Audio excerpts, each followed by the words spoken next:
राधे राधे दोस्तों। मैं आज आपको माघ पूर्णिमा व्रत क्यों किया जाता है और कैसा किया जाता है और इसका क्या महत्व है, ये सब मैं आपको विस्तार पूर्वक बताऊंगी। तो ध्यान पूर्वक और भक्ति भाव से सुनिए। हिंदू धर्म में माघ पूर्णिमा का विशेष महत्व है। माघ पूर्णिमा को महामाघी और माघी पूर्णिमा जैसे नामों से भी जाना जाता है। धार्मिक मान्यताओं के अनुसार 27 नक्षत्रों में एक माघ से माघ पूर्णिमा की उत्पत्ति हुई। पौराणिक कथाओं के अनुसार माघ पूर्णिमा पर स्वयं भगवान विष्णु गंगा जल में स्नान करते हैं, वास करते हैं। इसीलिए इस दिन गंगा स्नान का विशेष महत्व है। प्रयागराज में 1 महीने तक चलने वाला कल्पवास का समापन भी माघ पूर्णिमा के दिन ही होता है। माघ पूर्णिमा के महत्व का उल्लेख पौराणिक ग्रंथों में भी मिलता है। माघ पूर्णिमा के दिन गंगा स्नान के बाद सूर्य देव को जल अर्पण कर प्रणाम करें और इस दिन ओम घृणी सूर्याय नमः इस मंत्र को कम से कम 108 बार विधिवत जप करें। इसी से रिलेटेड मैं एक आपको माघ पूर्णिमा व्रत की कथा सुनाने जा रही हूँ।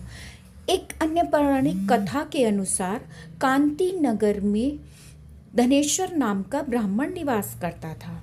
वह अपना जीवन निर्वाह दान पर करता था। ब्राह्मण और उसकी पत्नी की कोई संतान नहीं थी। एक दिन उसकी पत्नी नगर में भिक्षा मांगने गई, लेकिन सभी ने उसे बांझ कहकर भिक्षा देने से इनकार कर दिया। तब किसी ने ब्राह्मण की पत्नी से 16 दिन तक काली माँ की पूजा करने को कहा। उसके कहने पर ब्राह्मण दंपति ने ऐसा ही किया। उनकी आराधना से प्रसन्न होकर माँ काली प्रकट हुई और उस ब्राह्मण की पत्नी को गर्भवती होने का वरदान दिया। कहा जाता है कि अपने सामर्थ्य के अनुसार तुम हर पूर्णिमा को एक दीपक जलाओ। इस तरह हर पूर्णिमा के दिन एक दीपक बढ़ाती जाना। जब तक कम से कम 32 दीपक न हो जाएं, तब तक यही क्रम करना। ब्राह्मण ने अपनी पत्नी को पूजा के लिए पेड़ से कच्चा फल तोड़कर दिया। उसकी पत्नी ने पूजा की और फलस्वरूप वे गर्भवती हो गई।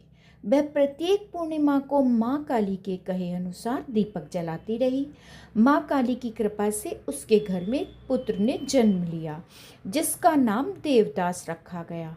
देवदास जब बड़ा हुआ तो उसे अपने मामा के साथ पढ़ने के लिए काशी भेज दिया गया। वहाँ पर एक दुर्घटना घटी, जिसके कारण धोखे से देवदास का विवाह हो गया। देवदास ने कहा कि वह अल्पायु है, लेकिन फिर भी जबरन उसका विवाह कर दिया गया। कुछ समय बाद काल देवदास के प्राण लेने आए, लेकिन ब्राह्मण दंपति ने पूर्णिमा का व्रत रखा था, इसीलिए काल उसका कुछ नहीं बिगाड़ पाए। तभी से कहा जाता है कि पूर्णिमा के दिन व्रत करने से सभी संकटों से मुक्ति मिलती है और मनोकामना पूर्ण होती है।